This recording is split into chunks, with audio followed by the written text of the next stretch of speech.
Hello everyone, welcome to my channel. Today I'm going to talk about how to pay 1099 independent contractors as a small business owner. Before I get into the video, be sure to subscribe and leave a comment below saying I subscribed. I will try to personally reply to your comments. Let's get into the video. When it comes to paying independent contractors, here are the 5 procedures you should take. First thing to do is choose a method for paying contractors. Independent contractors isn't tough, but it's not the same as paying employees. How to pay independent contractors: in-house payroll software versus outsourcing to a payroll service, and how much to pay are two of the first decisions you will make to guarantee the process operates well. Unlike workers, contractors are not normally given a salary. Instead, consider if you should charge an hourly rate or a per project fee, as well as their pay rates and any payroll taxes. You and your contractor should agree on a payment schedule before you start any work. If you have used contractors before for similar work, you may already know the going rate. If not, you can call around and get an anonymous price from your competitors. Contractors usually set their own costs, so be sure you and your contractor are on the same page. Consider the type of work your contractor conducts. If estimating the length of time it will take to complete is challenging, a per project rate sounds reasonable. If you can predict pricing, it's terrible for business, and it could lead to a battle between the contractor if you are charged more than you expected. Once you and your contractor agree on payment terms, such as project due dates, required deposits, rates, and so on, you are ready to sign an official independent contractor agreement. This formalizes the agreement and binds you both to carry it out. The second thing is request W-9 forms. Once you have decided how much and how often to pay your contractors, you will have them fill out a W-9 form, which indicates personal information like the name and social security number. Before beginning work, all contractors must complete this form, as it will be used to report their annual earnings on Form 1099 at the end of the year.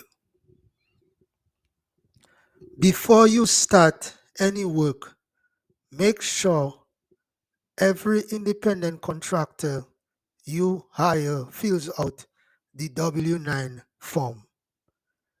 The IRS will notify you to begin withholding 24% of the contractor's salary for backup withholding as soon as feasible if they refuse to submit their social security number or provide an inaccurate social security number on their W-9 taxes.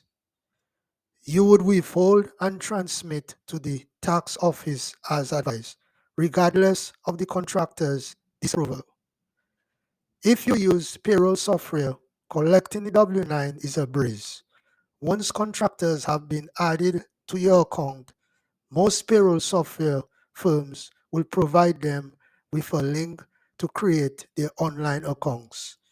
It will also prompt them to complete the entire W-9 form before saving it in the app. which will save you time and money.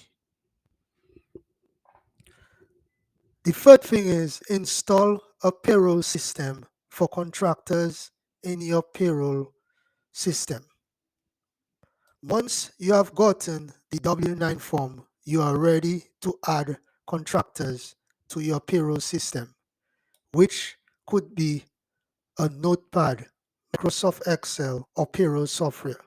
Make sure you have all of your contractors' information on hand, regardless of how you process payroll. This will help you prevent any complications on payday. The fourth thing is independent contractor payments are processed. After that, you won't have to do anything until your first payment is due.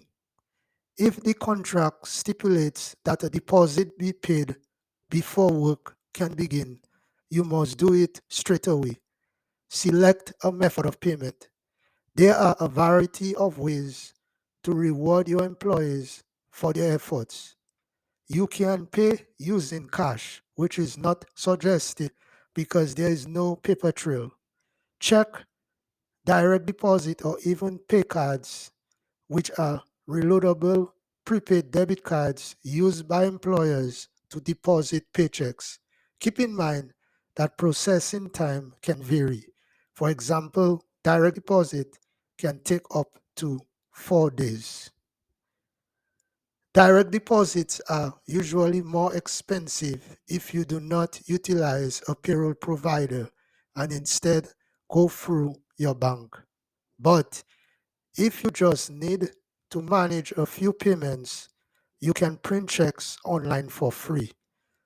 Most of the better payroll software comes with free direct deposit, and some will even help you through the process of creating your own checks. Pay cards are most offered by large payroll providers like Paycheck, and while the pay card program is free, the payroll service you must purchase before being approved for the program are usually more expensive.